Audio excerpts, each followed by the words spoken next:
সকালে কয় এক কথা, বিকেলে কয় এক কথা। সিটার বাট পারে গেছে দুনিয়াটা ভইরে। এই লোক দিয়ে কামাই করবেন আপনার সমাজের উন্নয়ন।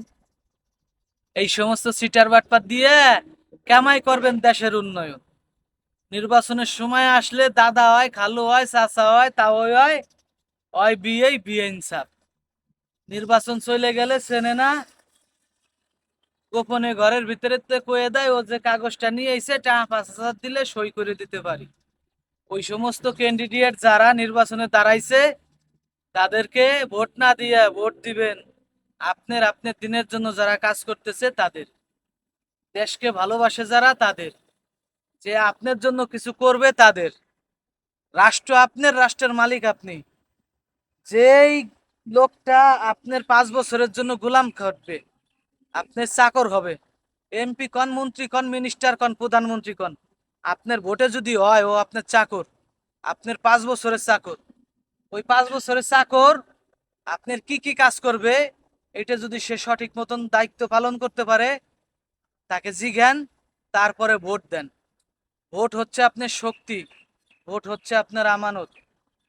আপনার রাষ্ট্রের মালিক আপনি, কিন্তু 5 বছর পর আপনার মালিকানা বোঝানোর জন্য, মালিকানা প্রতিষ্ঠিত করার জন্য, আপনার মালিকানা বুঝে নেওয়ার জন্য ওই ভোটের দরকার।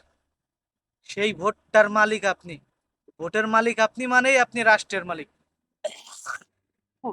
যে সুদ খায় সে আমার স্যাপ খায়, যে আমার আহ, রাষ্ট্রের অর্থ চুরি করে বিদেশে পাচার করে সে আমাদের মুদ খায়। ওই যে ভারতে হিন্দু ভাইরা গরুর প্রসাব খায়, কারণ তারা ওইটার দেবতা মানে। ওই গরুর প্রসাব খাইলে আহ তাদের বিভিন্ন রোগ বালাই ভালো হয়ে যাইতেছে। তো রাষ্ট্রের মালিক আমরা, রাষ্ট্রের নাগরিক আমরা, সিটিজেন আমরা। আমাদের ভোট নিয়ে যারা আমাদের সেবা করবে না, রাষ্ট্রের উন্নয়ন করবে না, তারা আমাকেও প্রসাব খায় না, তারা কুত্তের গু খায়, কুত্তের প্রসাব খায়। হ্যাঁ,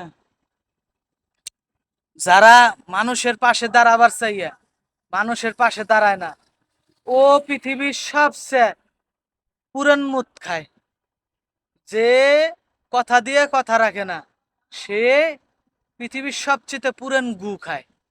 হ্যাঁ, এই পৃথিবীতে যে মিথ্যা কথা কইয়া মানুষের কাছ থেকে ভোট নেয়, বিশেষ করে আমাদের বাংলাদেশে, ওই মানুষ ফিরাউনির পুটকি ছাড়ে, ওই মানুষ ফিরাউনির গু খায়, ওই মানুষ আবু জাহেলের বাড়ির যত পুরসাব হয় ওই পুরসাব খায়, যদি সে কথা দিয়ে কথা না রাখে।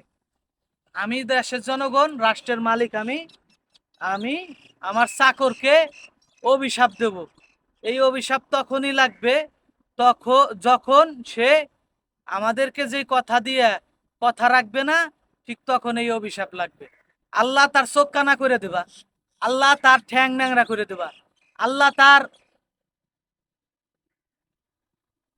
পৃথিবীতে বাঁচায় রাখবা, কিন্তু জাহান্নামের কষ্ট এই পৃথিবীতে তাকে দিবা।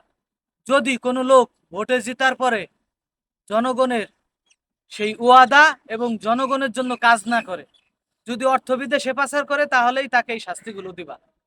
ভালো থাকবেন, সুস্থ থাকবেন। ভালো লাগলে লাইক কমেন্ট শেয়ার করে সাথে থাকবেন।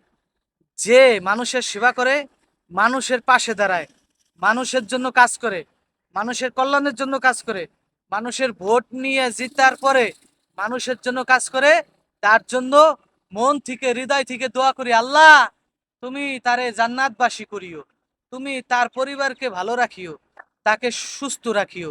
তার জন্য আমাদের এই ফুলের ভালোবাসা, সম্মান, শ্রদ্ধা এবং স্যালুট জানাই। প্রিয় বাংলাদেশ, ভালো থাকবেন।